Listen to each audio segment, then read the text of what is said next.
오늘 시간에는 성경이 말하는 복음이란 대체 어떤 것이며 그 시작과 끝은 무엇인가 라는 제목으로 말씀의 은혜를 나누기를 원합니다. 오늘도 거룩하고 복된 주님의 날에 주 앞에 나와 예배하는 사는 모든 성도들을 주님의 이름으로 사랑하고 축복합니다. 주의 나라에 들어갈 때까지 변함없이 주님을 사랑하시고 주님의 사랑은 듬뿍 받고 가시기를 바랍니다. 특별히 많은 일들 가운데에 우리의 삶이 힘들지라도 하나님 원망하지 말고 내가 회개를 안 해서 내 조상들이 죄의 분량이 너무 많았구나 생각하시면서 어떤 인내에 가면 하나님의 어느 날 됐다 할 때가 와요. 그러니까 열심히 회개하심으로 이 모든 길에 반드시 승리하는 복된 성도가 되길 간절히 바랍니다. 오늘은 계명과 복음에 관한 말씀을 좀 나누려고 합니다. 계명이란 무엇일까요? 이 계명이라는 것은 하나님께서 우리에게 명령하신 것인데 그 중에서도 핵심 중에 핵심을 계명이라고 그렇게 말하는 것 같아요. 그래서 반드시 지켜야 될 계율, 이것을 계명이라 이렇게 말하고 있습니다. 그래서 우리는 계명이라 한다면 출애굽기 20장 1절에서 17절에 나와 있는 10계명을 계명이라고 보통 부르게 되죠. 그래서 이 계명은 10가지인데 10을 빼고 그냥 계명이라 이렇게 말을 합니다. 그러면 계명은 지켜야 될까요? 안 지켜야 될까요? 지켜야 되겠죠. 지키라고 명령을 해요. 지키지 않으면 어떻게 되는 건가요? 안 지켜도 그냥 무시해버리면 되는 건가요? 그런 건 아니겠죠. 그것을 지키지 않게 된다고 한다면 거기에 상응한 어떤 처벌이 기다리고 있겠죠. 근데 그것은 우리를 처벌하려고 했던 것이 아니라 우리가 죄 짓지 않도록 하나님이 방어하기 위해서 가르쳐 준 거죠, 원래는. 그러나 우리가 실제는 그것을 짓게 되므로 결국에 그 징계를 받게 되는 것입니다. 그러나 하나님은 우리를 보호하기 위해서 죄 짓지 않도록 하기 위해서 준 거지, 죄 지어서 죄 지은 나를 벌하려고 너희 내가 덫을 놔야 되겠다 그래가지고 확 걸리기만 해봐라 내가 그냥 가만두지 않겠다 그러려고 한 거 아니다 그 말이에요. 그렇게 살지 않으면 우리가 너무나 고통스러우니까, 우리가 너무 아프니까, 너무 힘드니까, 영원한 멸망으로 치달을 거니까 그렇지 않도록 하기 위해서 최소한의 명령을 주님이 주신 것을 우리는 계명이라고 하는 거죠. 그래서 우리는 10계명을 지키고 살아야 합니다. 지키지 않으면 어떻게 될까요? 그것을 바로 죄라고 부릅니다. 지키지 않은 것을. 그래서 하나님께서 인류에게 주신 10계명을 보게 되면 1계부터 4명은 하나님 사이에 지켜야 할 윤리고 5계부터 10계명은 인간 사이에 지켜야 될 윤리입니다. 그걸 지키지 않으면 안 된다는 거예요. 그래서 그것을 도덕법이라고 하죠. 그래서 하나님과 인간 사이에 우리가 지켜야 될 걸 잘 지키고 살면 주님께서 우리가 받을 저주가 없는 거예요. 근데 그것을 안 지킴으로 오늘 예수를 믿어도 사실 어려움이 있는 거예요. 그래서 10계명은 아주 중요한 겁니다. 그러면 또 하나 묻겠습니다. 10계명은 여호와 하나님께서 이스라엘 백성에게 준 법이죠. 그러면 예수님께서 이 땅에 육신을 입고 오신 홀로 한 분이신 예수님께서 제자들에게 계명을 주셨어요? 안 주셨어요? 계명을 주셨죠. 그것을 새 계명이라 하지 않습니까? 요한복음 13장 34절에 내가 새 계명을 너희에게 주노니 서로 사랑하라. 내가 너희를 사랑한 같이 너희도 서로 사랑하라. 너희가 서로 사랑하면 너희가 내가 제자가 되리라. 이렇게 얘기를 하셨어요. 그래서 예수님도 계명을 주셨어요. 제자들에게, 믿고 따르는 자들에게. 그러면 그 계명을 지켜야 됩니까? 안 지켜야 됩니까? 안 지키면요?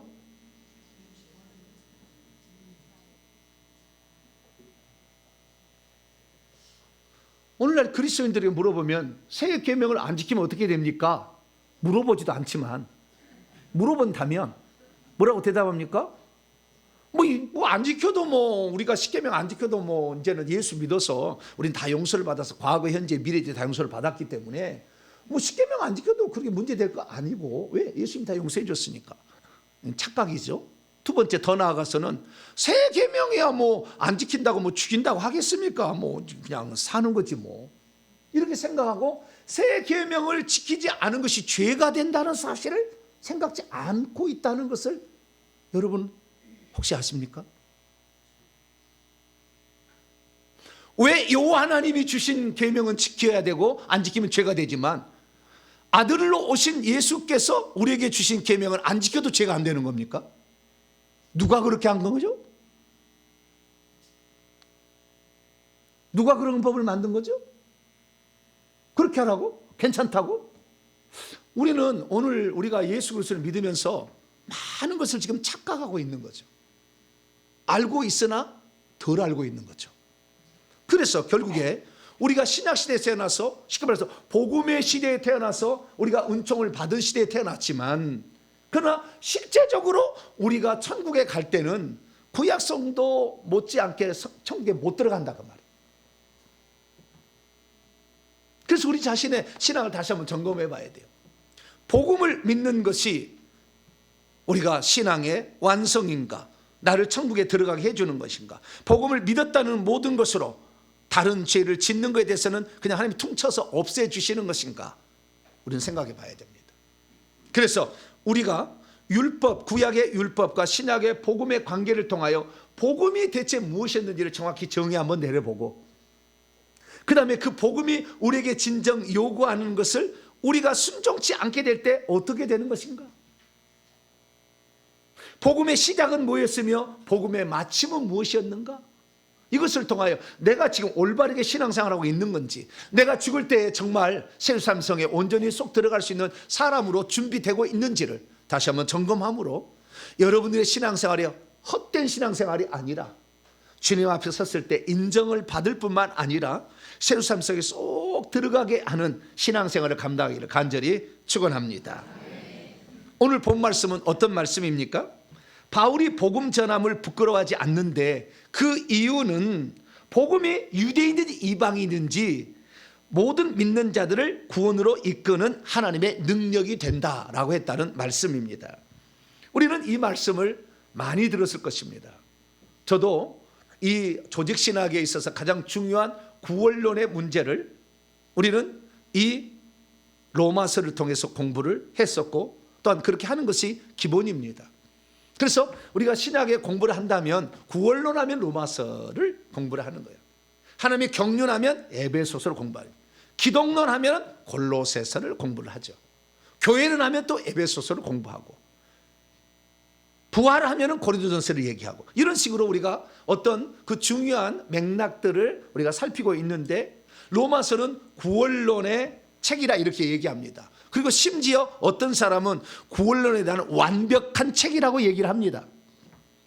그러나 구원론의 완벽한 책이라고 하는 이 말을 하는 사람이 사실 제대로 알고 있는지 물음을 던져야 돼요. 왜냐하면 이 로마서에는 영적 싸움에 대해서 거의 얘기하지 않아요. 귀신에 대해서 단 한마디도 얘기하지 않습니다. 예수님이 그렇게 강조했던 귀신을 쫓아라 병을 고치라 그런 말 안 나와요. 그런데도 우리는 로마서를 마치 구원론의 완벽한 교과서인지처럼 착각하고 있는 거죠. 왜? 종교개혁자들이 로마서가 구원론의 완벽한 교과서라고 얘기를 해버렸기 때문에. 그래서 우리는 종교개혁의 후손으로 이 땅에 태어났기 때문에 종교개혁자들이 잘했겠다. 왜? 중세가 잘못된 것을 바꿔가지고 그래서 얘기했기 때문에 우리는 지금 구원론에 있어서는 로마서의 말씀을 들으면 제대로 듣는다 하지만 사실은 로마서를 제대로 못 듣고 있는 거예요. 깊이 못 들어간 거예요. 나중에 제가 얘기했습니다. 로마서도 답이 있는데 그 답을 찾아내기가 쉽지 않아요. 그래서 우리는 구원론에 관해 오늘 지금 잘못 아는 것을 살펴봐야 됩니다. 자, 유대인들 있지 않습니까? 유대인들은 무엇을 지켜서 구원을 받았을까요? 율법을 지켜서 구원을 받았겠죠. 그러면 신약시대 사람들은 어떻게 구원을 받습니까? 복음을 믿어서 구원을 받는다고 생각하지 않습니까? 그러면 많은 사람들이 율법을 지키는 것은 어렵고 복음을 믿는 건 쉽기 때문에 우리는 이미 구원을 받았다는 것에 대해서 너무 쉽게 생각함으로 율법을 지켜야 된다는 것에서 나하고 상관이 없다고 생각하기가 쉽습니다. 그런데 이 바울은 그러면 틀린 진술을 했을까요?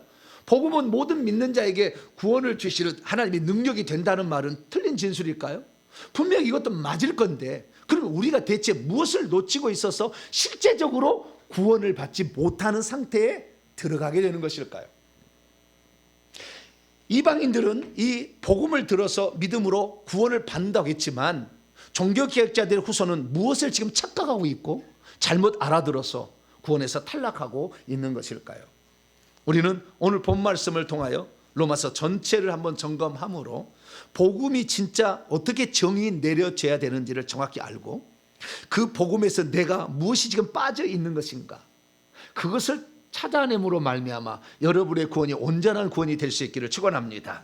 자, 그러면 바울은 로마서를 왜 썼습니까? 로마서를 바울이 쓴 것은 6번째 책이에요. 그런데 성경에는 서신서로서 바울의 서신서 13개, 히브리서 합치면 14개인데 제일 앞에 1번으로 배치를 해놨어요. 그만큼 이것은 어떤 교리적인 서신이 있는 것을, 특히 구원론에 관한 아주 중대한 사실을 우리에게 일러준다는 사실을 알 수가 있어요. 그러면 바울은 이 구원론에 관한 이 놀라운 교리서적인 이 진술을 로마 교회에게 써 보냈던 것일까요? 거꾸로 뒤집어 보면 그들의 구원론에 있어서 어떤 문제가 있었던 것이죠. 그러니까 그것을 제대로 교정해 주기 위해서 편지를 써보냈겠죠. 그러면 바울이 편지를 보냈는데 자기가 개척도 하지 아니하고 또 자기가 파송도 아니한 사람에게 성경을 써보냈을까요? 대부분 다 자기가 개척한 교회에 보낸 거고 그 다음에 자기가 후계자로 세운 사람에게 보낸 거예요. 단 2권의 책만, 아니 1권의 책만. 로마서는 자기가 개척한 교회도 아니고 자기가 뭐 후계자를 보낸 것도 아닌 교회에 보낸 거예요. 히브리서까지 따지면 2권이 될 수 있는 거죠. 그래서 로마서는 자기가 개척하지도 않는 교회에 편지를 써보낸 거예요. 그리고 왜 써보낼 수밖에 없었느냐? 만약에 남의 교회에 뭐 하면 남의 교회에 대해서 편지를 써보내면 왜 말창견이냐? 그러지 않겠어요? 우리는 우리 식으로 잘 믿는다. 너는 뭔 상관이 있는 나한테 이렇게 하느냐? 이렇게 말할 수 있잖아요. 그렇기 때문에 이 바울이 로마 교회에 말참견하기 위해 쓴 건 아니에요. 원래는 다른 목적이 있었던 거죠. 그때 다른 목적이 있었는데 그 목적에 따라서 로마서를 보내면서 같이 써보낸 거예요. 같이. 왜? 제대로 된 그 믿음을 가질 수 있도록, 구원론을 가질 수 있도록 한 거죠. 그러면 로마 교회에 편지를 보내는 이유는 뭐였을까요? 이 AD 57년경에 바울의 3차 전도 여행 가운데 바울은 고린도에 머물러 있었습니다. 그런데 그 고린도에 머물러 있었을 때에 재단이라 일컬어지는 예루살렘 교회가 기근으로 말미암아 많은 고통을 겪고 있었어요.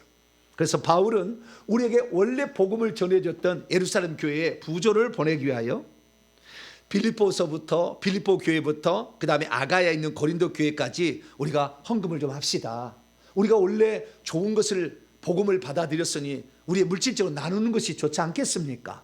그렇게 얘기를 해서 헌금을 받게 됩니다. 그래서 헌금을 받아가지고 이제 예루살렘으로 가기 직전에 이 편지를 쓴 거예요. 로마 교회. 왜 폈냐면은 장차 다음에 있어질 일을 예상하고 쓴 겁니다.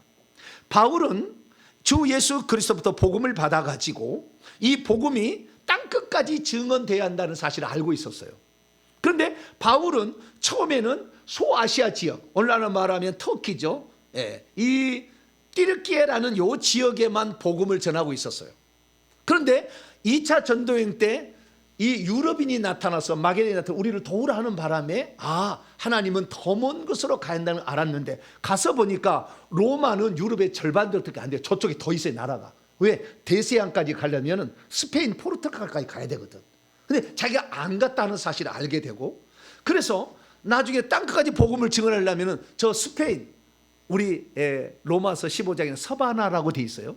서바나까지 복음을 전해야 될 필요가 있는데 자기가 복음을 전하러 다니면서 경험을 해보니까 복음 전파는 그냥 가는 것이 쉽지 않다라는 걸 알게 됐어요. 왜냐하면 1차 전도여행 때 바울이 안디옥에서 파송을 받아서 바나바와 함께 복음을 전하러 갔어요. 그래서 서로 양보하면서 잘했어요. 잘 했는데 2차 전쟁 때 갈 때 1차 전쟁 때 이 바나바가 자기 조카 마가 요한을 데리고 왔는데 마가 요한이 고생해보지 않은 부잣집 아들이에요. 어디 아들이에요? 네. 저는 고생을 엄청 많이 했기 때문에 저는 고생을 아무도 고생이라고 여겨보지 않아요. 네. 이건 뭐 응당하는 것이다 이런 생각을 해요. 그래서 저는요 고난이 별로 두렵지 않습니다. 네. 그런 사람인데 마가 요한은 그냥 예순이로 그냥 기름을 받아가지고 조금 힘드니까 어유 힘들어요. 그래가지고 나 못하겠어요. 그리고 중간에 선교하다가 돌아가 버렸어요. 그런 놈이 선교사 자격이 있어요 없어요? 놈이라고 해서 죄송하네요.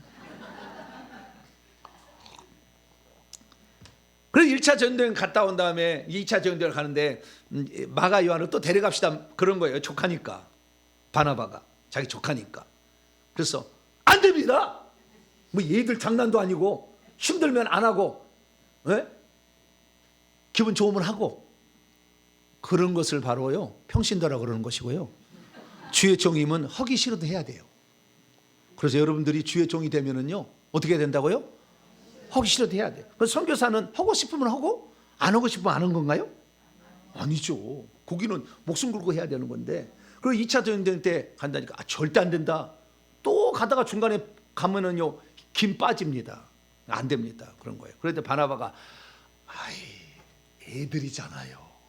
예전에는 잘 모르고 그랬으니까 이번에 가면 잘할 거니까 제가 책임질 거니까 틈이 염려하지 마시고 데려갑시다. 그러면 데려가야 돼요? 안 데려가야 돼요? 사도 바울이 혈기 분노가 탱탱했어요. 안 돼요. 안 된다면 안 되는 거지 뭐. 네. 애들 장난하는 것도 아니고 네. 이건 선교사 네. 중간에 뭐 서포터다 가는 게 아니라 안 된다. 둘이 피자 싸워가지고 그래가지고요 선교를 갔더니 안디옥 교회에서 이제 선교비를 양쪽에 쪼개준 거예요. 바나바 팀, 바울 팀.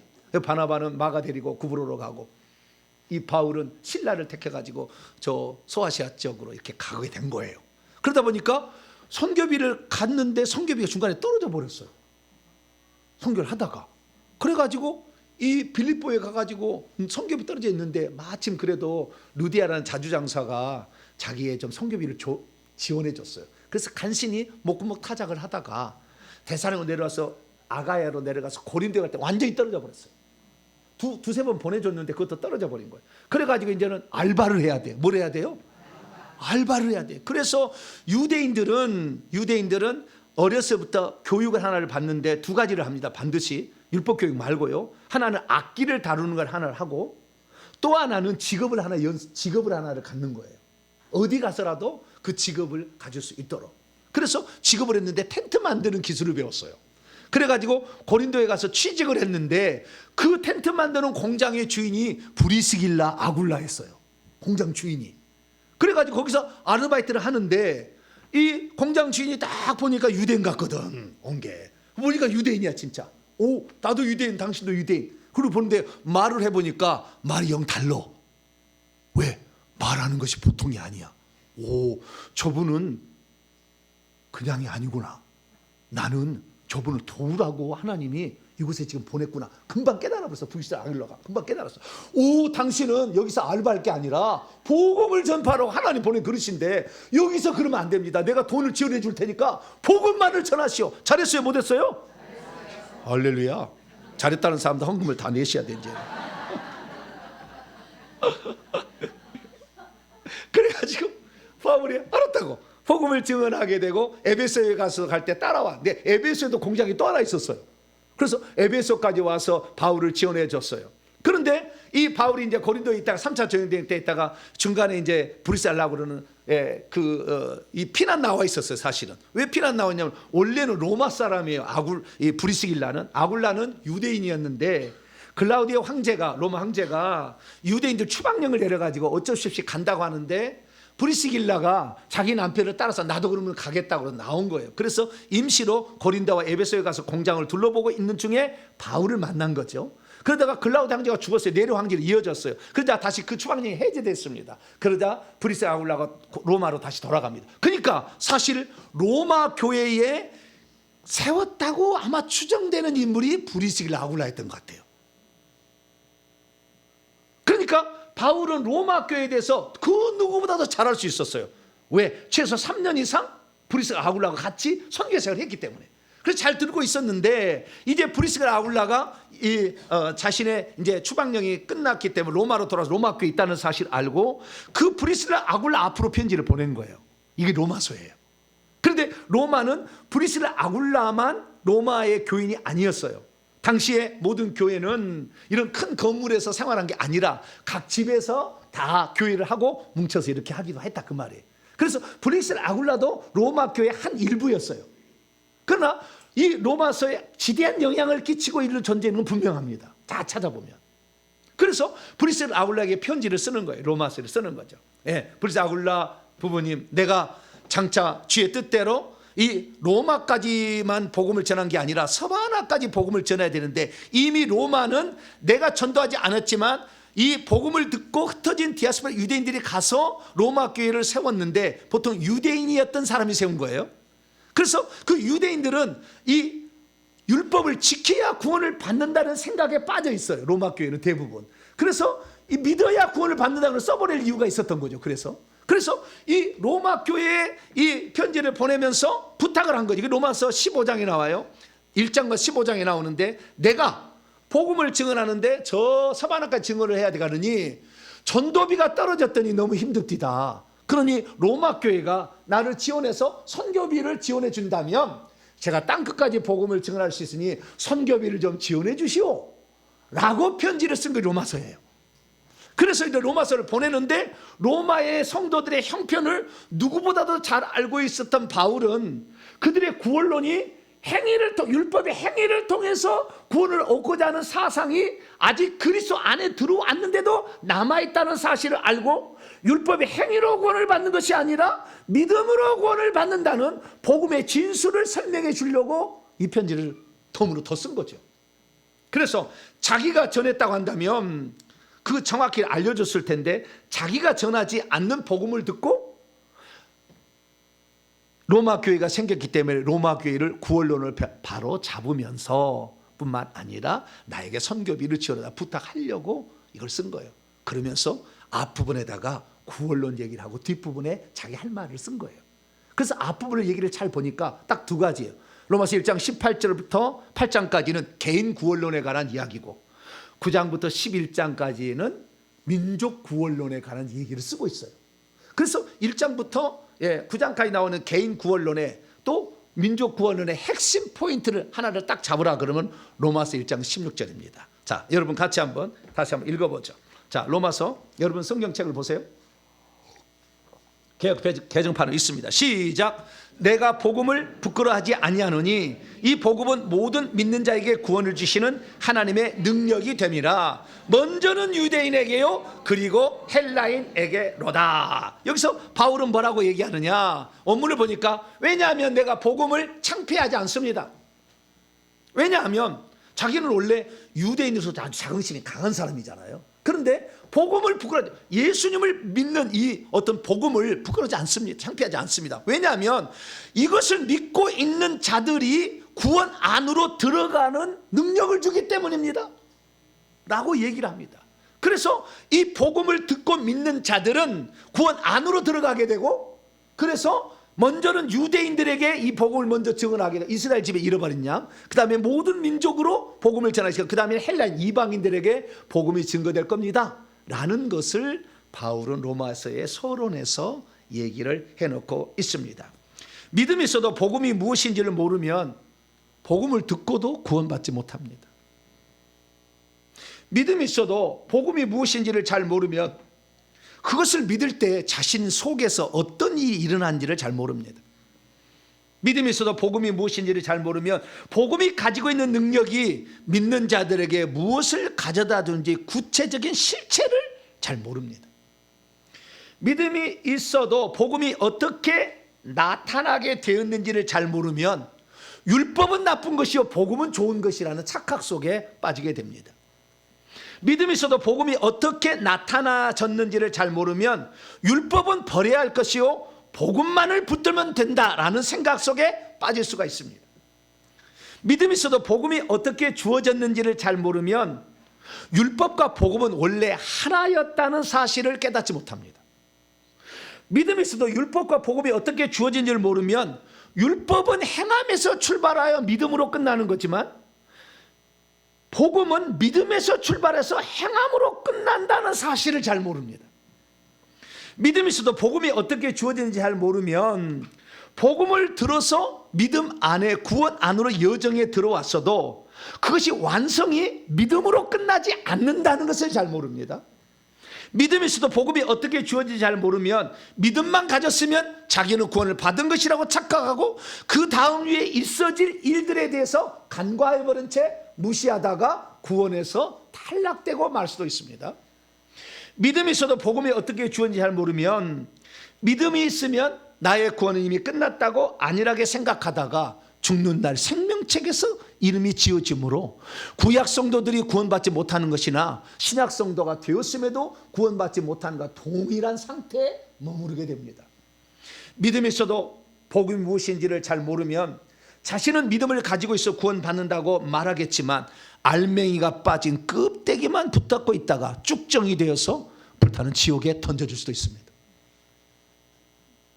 그렇기 때문에 우리는 복음의 진짜를 알아야 되고 이 복음의 시작과 끝이 무엇인지를 정확히 알아서 여러분들은 한쪽 면만 알고 있다가 나중에 슬픔의 일을 가는 불쌍한 자가 되지 마시고 죽을 때 기쁨으로 주님을 만날 수 있는 복된 성도가 되기를 축원합니다. 자, 그러면 율법과 복음의 차이는 무엇일까요? 저는 18살 때 고등학교 2학년 때 예수님을 믿고 25살 때 비로소 영적 세계를 들어가게 됩니다. 그것은 제가 군대 가서 종교 다운주의자를 만났어요. 내 후배로 들어왔는데 어디 신학대학을 졸업하고 종교 다운주의자의 그 제자다라고 제가 수석 제자라더라. 그 제자가 들어와서 제가 그 사람하고 만나서 얘기를 하다가 예수 이해도 구원이 있다 그러더라고요. 천국을 가는데 비행기만 타고 갑니까? 자전거를 타고 갈 수도 있고 리어커를 끌고 갈 수도 있지. 왜 예수만 고집합니까? 그러더라고요. 그래서 제가 제가 그래도 군종병 했거든요. 군종병 하다 그런 거거든요. 연대 군종병. 네. 그런 얘기를 들으니까 저는 신학을 했어요, 안 했어요? 어떻게 아세요? 저 일반 대학교 국어국문학과를 2년을 마치고 갔거든요. 그런데 하나님께서 극적으로 제 간증을 들어보면 나와요. 그 홈페이지에 극적으로 제 자대 배치 2개월 만에 군종병이 되게 대대 군종병 하다가 일병 달아서 연대 군종병으로 착출해 갔어요. 그래서 연대에서 이 군종 장교가 자를 착출해 간 거예요. 왜? 신학대학을 나온 사람보다 너가 더 낫다 그런 거예요. 그래서 오라고 온 거예요. 그래서 제가 갔거든요. 그런데 나중에 군종 장교가 바뀌면서 자기의 후배를 데리고 온 거예요. 근데 그게 종교 다운주의자였어요. 그래가지고 거기에서 예수 밖에도 구원이 있다니까 제가 얼마나 충격을 받았겠어요. 예수만 구원이라는 나는 확실히 믿고 있는데 증거를 내보이라 그러면 할 말이 없어. 믿음밖에 없어요. 방언이라도 할 줄 알았으면은 내가 뭐 살았다고 뭐 할 텐데 방언도 할 줄 모르지. 그래가지고요. 제가 군대에 있으면서 주여 내가 하나님을 믿고 있다는 뭔가 표적이 있어야 되는데 믿음 하나밖에 나는 바짓가랑이가 없습니다.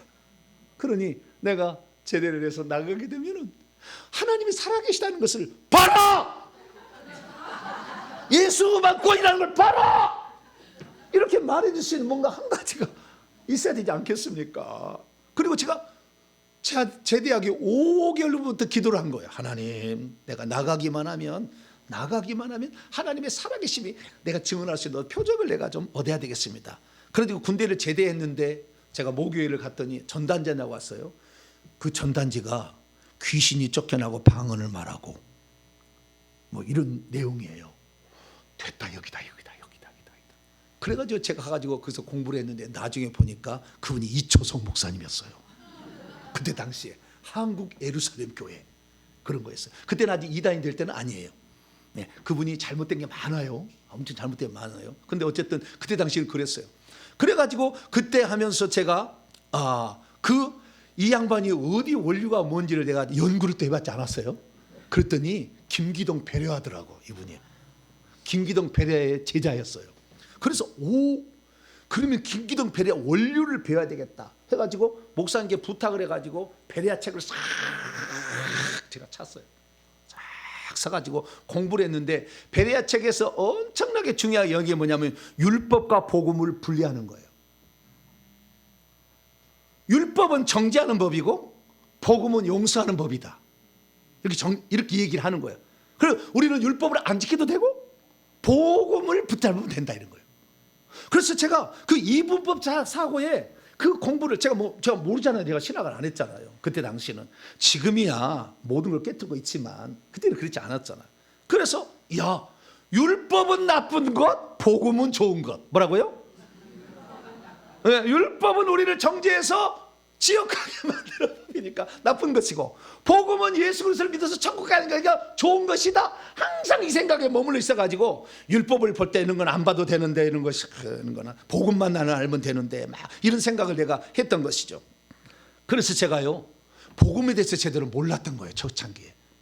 그러다 보니까 나도 모르게 율법과 복음을 이분법적으로 구별하는 사상 속에 빠져 있었고, 한참을 동안을 우리 개신교에서 율법과 복음을 이렇게 얘기하지 않아요.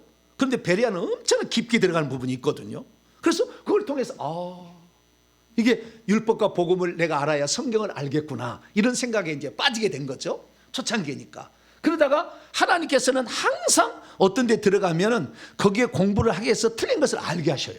그럼 나중에 알게 된 거예요. 제가 이제 하나씩 하나 알게 된 건데, 그건 뭐냐면 율법과 복음이 하나라는 사실을 나중에 깨닫게 돼요, 제가. 근데 처음에는 틀리다고 생각했어요. 율법은 정죄하는 법, 복음은 용서하고 구원하는 법, 이런 식으로 제가 생각하게 된 거예요. 그러면 율법은 무엇이고 복음은 무엇일까요? 자, 율법은 이 요한 사도가 이렇게 정의했습니다. 율법은 모세로부터 말미암아 주어진 것이다. 이게 모세로부터, 갈라디아 3장 19절 보면은 천사의 손을 빌어 한 중보자의 손으로 베푸신, 중보자는 모세예요.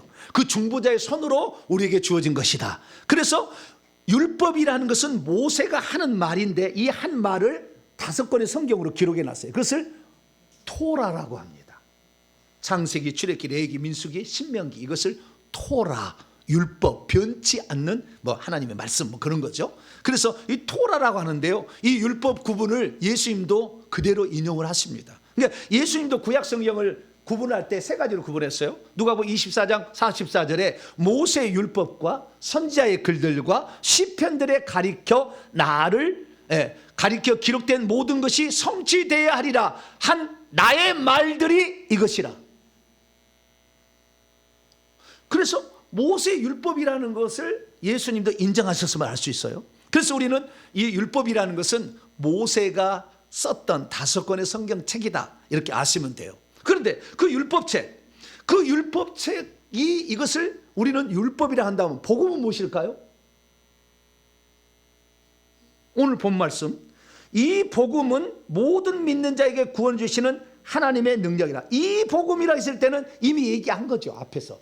그래서 이 복음이라고. 그래서 복음의 정의를 알아야 됩니다. 자, 그러면 단어적으로 제가 알려드릴게요. 복음이라는 것은 유앙겔리온이라는 단어입니다. 헬라어로 유앙겔리온. 유앙겔리온은 뭐냐? 유에다가 안겔리온이 붙었어요. 네. 유라는 말은 좋다라는 말이에요. 영어로 말하면 good이에요. good. good. 그 다음에 안겔리온은 뉴스, 소식이라는 뜻이에요. 그래서 굿뉴스예요. 영어로 말하자면. 그래, 안겔로스는 안겔리온이 있는데요. 안겔로스라는 것도 혹시 다 나왔어요? 안겔로스는 천사를 가리키는 거예요.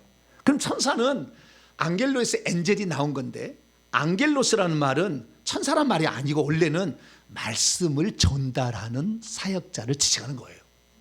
하나님 말을 전달하는 존재, 메신저라는 거죠. 원래는 메신저를 엔젤이라 한 거예요. 그런데 유앙겔로스면은 좋은 소식을 전달하는 천사를 지칭하지만 유앙겔리온 해버리면 이것은 좋은 소식이라는 거예요. 그래서 좋은 소식인데, 이 좋은 소식은 여러분이 집에 갔더니 복권이 당첨돼서 10억이 당첨됐습니다. 좋은 소식이 아니에요? 좋은 소식이에요. 회계를 해서 부자가 돼야지. 복권을 사가지고 당첨돼가지고, 내 아들이 시험을 쳤는데 사법고시 합격했대. 좋은 소식이 안 좋은 소식이에요? 왜 좋은 소식이야? 아들을 통해서 뭔가 그래도 뭐 먹을 게 생겨서 그런가? 좋은 소식이 우리 이 땅에 많다고 말이에요. 그런데 이 바울이 말한 이 좋은 소식이 뭐냐? 이 좋은 소식이 뭐냐? 그래서요, 좋은 소식이라는 복음은 바울에 의해서 신학화가 됩니다. 이것을 좋은 소식이라고 한다라고 바울이 정의를 해놓은 거예요. 근데 그 전에 이미 예수님이 사용한 거예요. 그렇지만 바울이 새롭게 정의를 해서 그분이 성경책을 13권, 14권을 썼기 때문에 우리가 복음을 알게 된 거예요.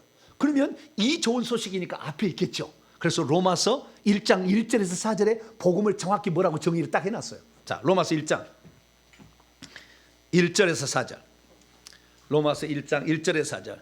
예수 그리스도의 둘로서 종 바울은 사도로 부르심을 받아서 하나님의 복음을 위하여 택정을. 이 복음의 특징은 첫째, 하나님의 복음이라는 거예요. 하나님이 우리에게 뭘 어떻게 해주시는 거라는 거예요. 하나님이 어떻게 해주신 것이다. 이걸 복음이라 한다. 택정을 입었는데 그 복음의 핵심이 2절에 나옵니다. 이 복음은 하나님이 선지자들을 통하여 그의 아들에 관하여 성경에 미리 약속하신 것, 이것이 복음이에요.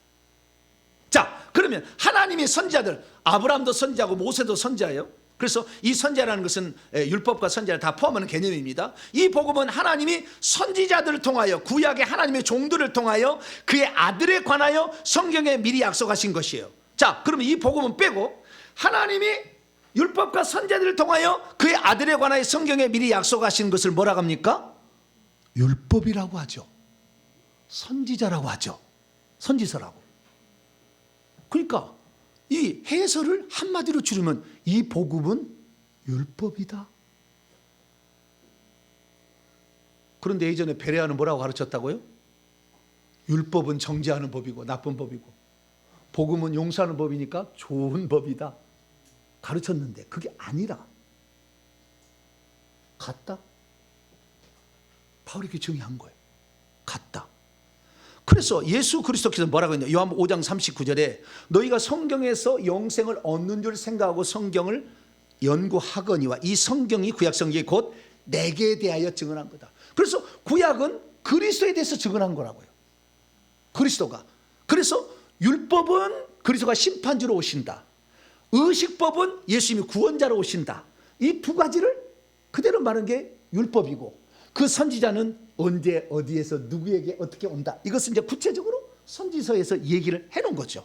그래서 이게 바로 그러니까 이 복음이라는 것이 곧 율법이고 율법이라는 건 복음이었는데 이것을 얘기해 주지를 않았기 때문에 율법은 나쁜 것이고 복음은 좋은 것이다. 그래서 나는 복음만 믿고 있으면 나의 구원은 아무런 문제가 없다. 이렇게 착각해 버리는 거예요. 근데 율법은 믿기만 하면 끝나는 것입니까? 잘 생각해 봐야 돼요. 자, 그러면 우선 중요한 건 뭐냐면 이 복음은 하나님이 그의 아들에 관해 미리 약속한 거예요. 그것이 내용이 이제 구체적으로 나오겠죠. 그래서 그 복음의 핵심은 뭐냐? 3절로 4절입니다. 그의 아들에 관하여 말한다면 육신으로는 다윗의 혈통으로 나시는 그분, 아브라함과 다윗의 자손 오실 분, 성령으로는 죽은 자 가운데 자기가 죄가 없기 때문에 죽은 자를 부활해서 우리 죄를 대신해 죽은 거예요. 능력으로 하나님의 아들 맏아들로 이제 선포되었으니 곧 우리 주 예수 그리스도라. 할렐루야. 율법도 예수님을 얘기하고 있고 신약 복음도 예수님을 얘기하고 있기 때문에 같은 거다. 할렐루야. 누가 얘기했다고요? 정보배 목사가 얘기해요. 베레아가 얘기한 거 아니에요. 성경이 말하는 거예요. 그런데 옛날에 내가 착각한 거예요. 잘못 알았던 거예요. 자, 여러분 성경책 봅니다. 자, 갈라디아 3장 허점을 딱 찔러 드릴게요. 갈라디아 3장 19절.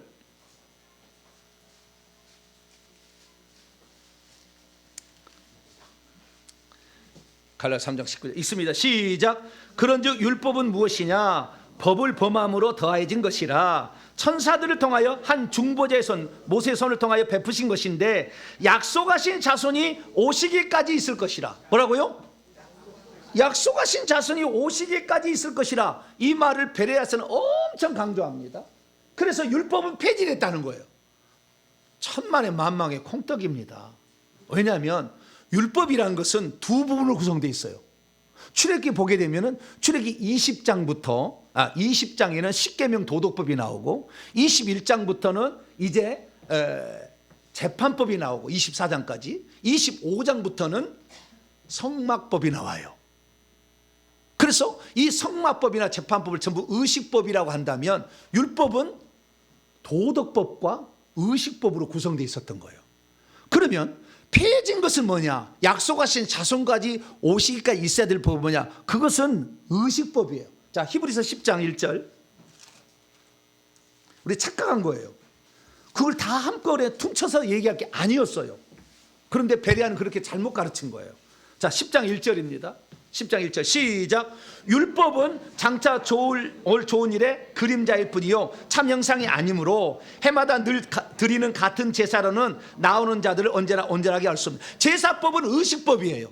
그것은 율법은 의식법은 예수님이 무엇인지를 가르쳐주는 모형과 그림자예요. 이것은 약속하신 자식 오실까요? 왜?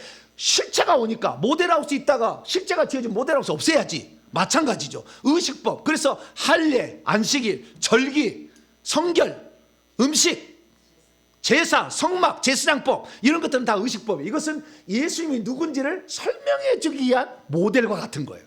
그래서 이것이 폐지된 것이지 십계명이 폐지된 건 아니에요. 자, 마태복음 5장. 이 착각을 한 거죠. 율법을.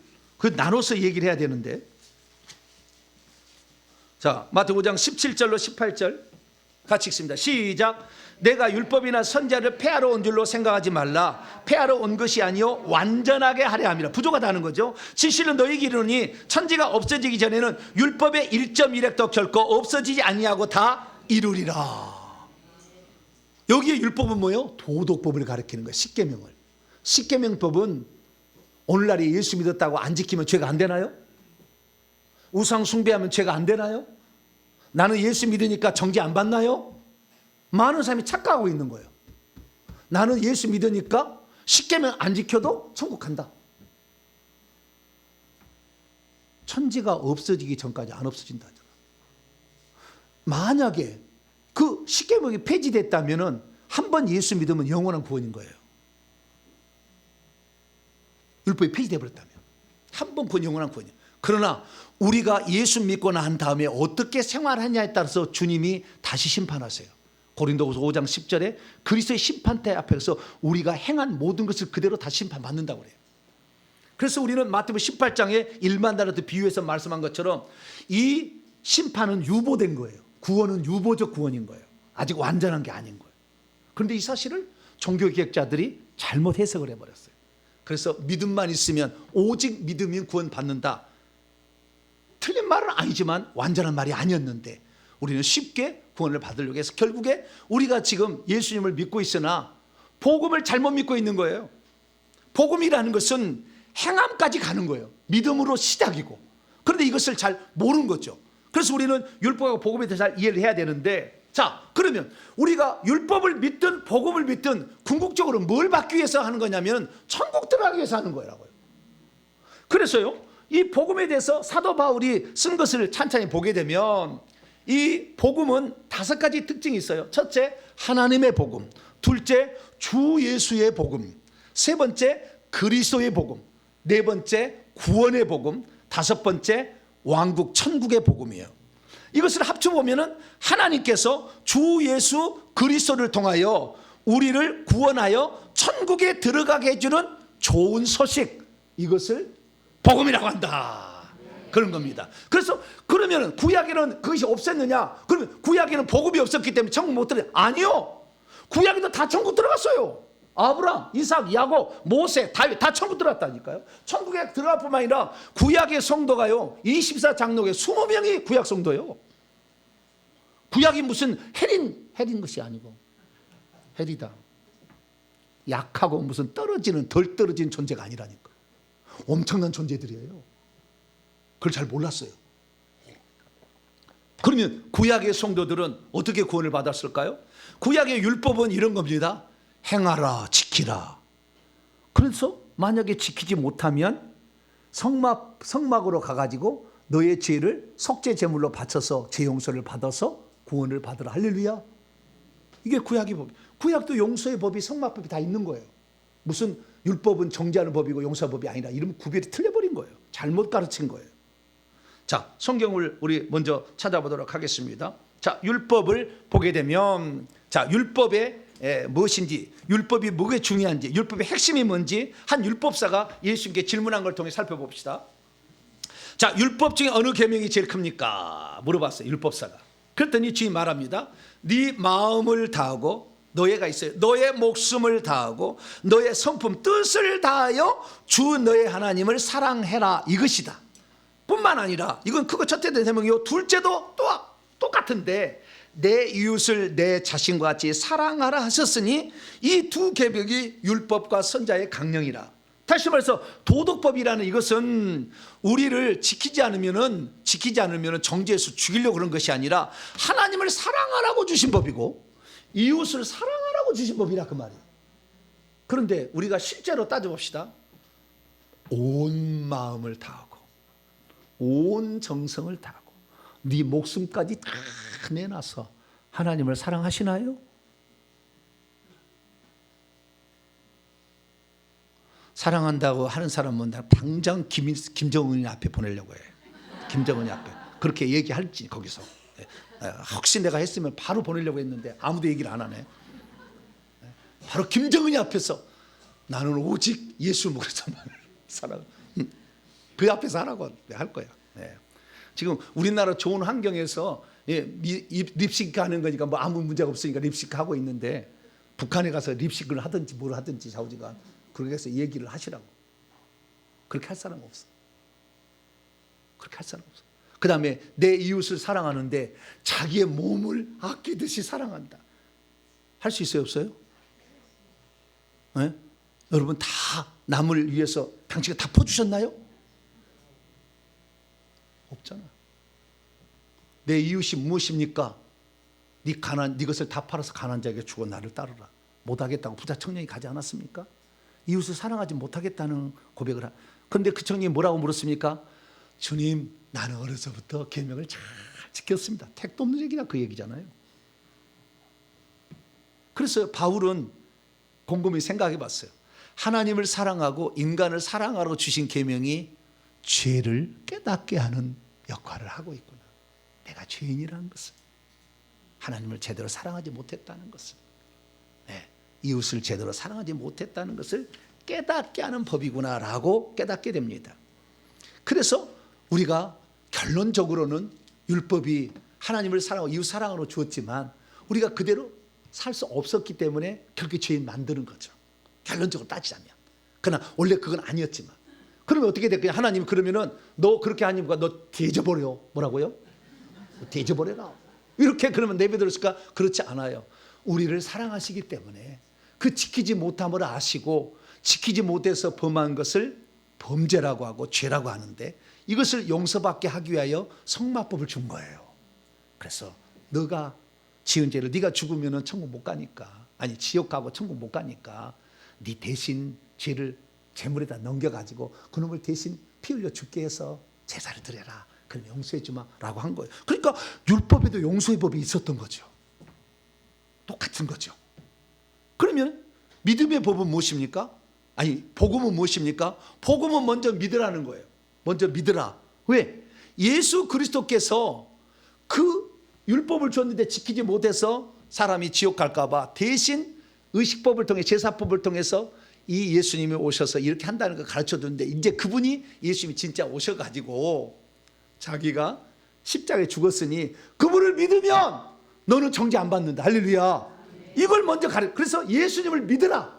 예수님이 바로 의식법의 실체다. 모형과 그림자의 실체니까 그분을 믿으면 너는 용서를 받는다. 할렐루야.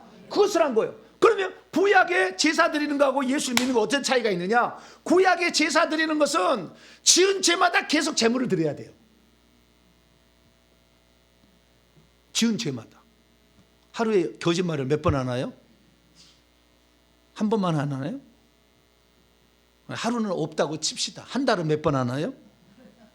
1년은 몇 번 했나요? 50년은 몇 번 했나요? 그런데 회개 기도하면 150번 해가지고 나는 거짓말이지 다 회개했대. 말도 안 되는 소리 하고 있어 지금. 1000번을 해도 지금 부족할 텐데. 3000번을 할 사람도 있어. 입안에 그냥 입이 안에 혀가 귀신이 가득 들어있는 사람은 지금 혀가 막 아플 거예요. 잇몸이 아프고 막 입안이 헐 거예요. 왜? 하도 영이 많이 있으니까. 그런데도 150번을 해가지고 목사님 나 150번 했는데 다 뚫어주세요.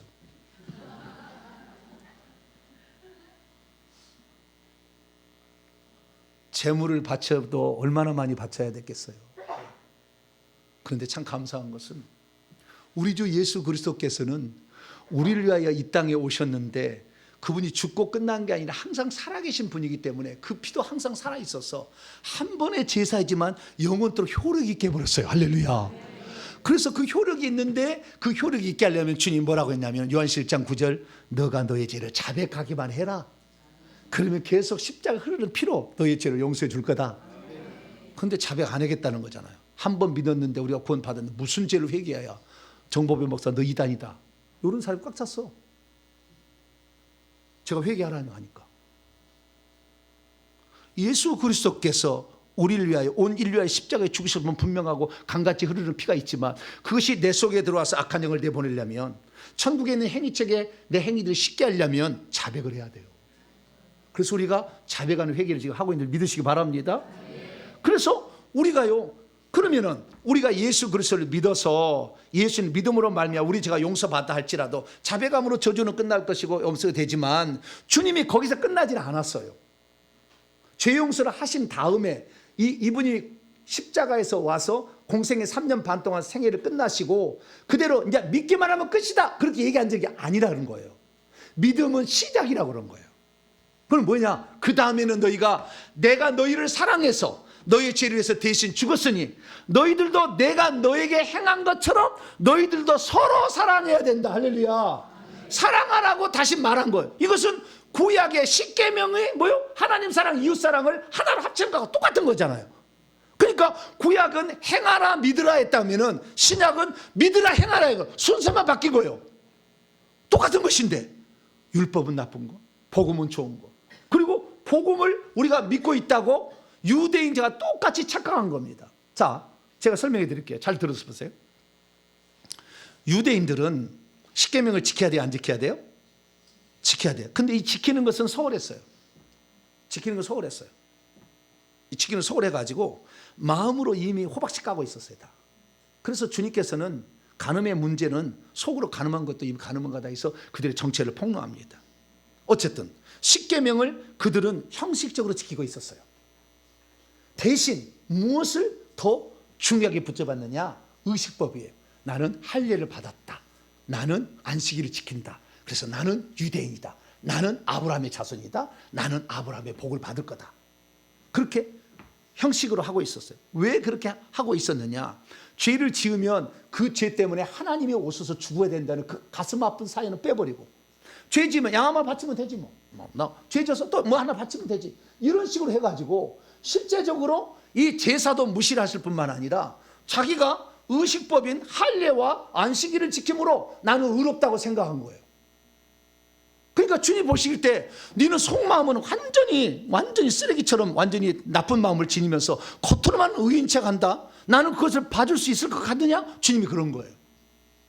근데 오늘날 우리를 쳐봅시다. 오늘날 우리가 예수 그리스도를 믿어서 내가 의인이 되었다, 내가 지금 구원을 받았다 하는 사람, 내가 지은 죄 때문에 주님이 십자가에 죽을 엄청난 고통을 당했는데 나는 이미 예수 믿어 구원을 받았으니 죄를 지어도 상관이 없다 그런 것은 얼마나 주님을 십자가에 못 박아 있는 거예요 지금.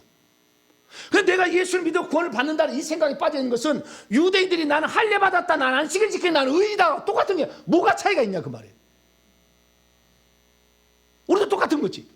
예수 믿었다는 거 하나를 의로 여겨가지고 그것을 속으로는 진짜 주님이 내가 죄 지을 때 얼마나 주님이 가슴 아팠는지 생각도 안 하고 나는 예수 믿었으니까 나는 괜찮다. 이거나 유대인들이 십계명은 안 지키고 외적으로 보이는 것만 외식만 해가지고 자기를 의롭다는 거하고 무슨 차이가 있냐 그 말이에요. 똑같은 거지. 그래서 신약의 성도들이 예수님을 믿어도 결국 어떻게 되는 거예요? 구원에서 탈락되는 거예요. 너는 내가 너희를 사랑해서 나 모든 것을 다 바쳐서 너희를 사랑해서 너희의 죄를 용서해 줬건만 너희는 예수 믿고도 죄를 그렇게 밥 먹듯이 짓느냐. 그리고도 가슴 아파하지 아니하고 회개하라면 회개하는 사람을 속죄 은총을 믿지 못한다고 정죄하는 이 더러운 짓을 하고 있느냐. 주님 그러는 거죠. 오늘 우리 모두는 가슴에 손을 생각해 봐야 돼.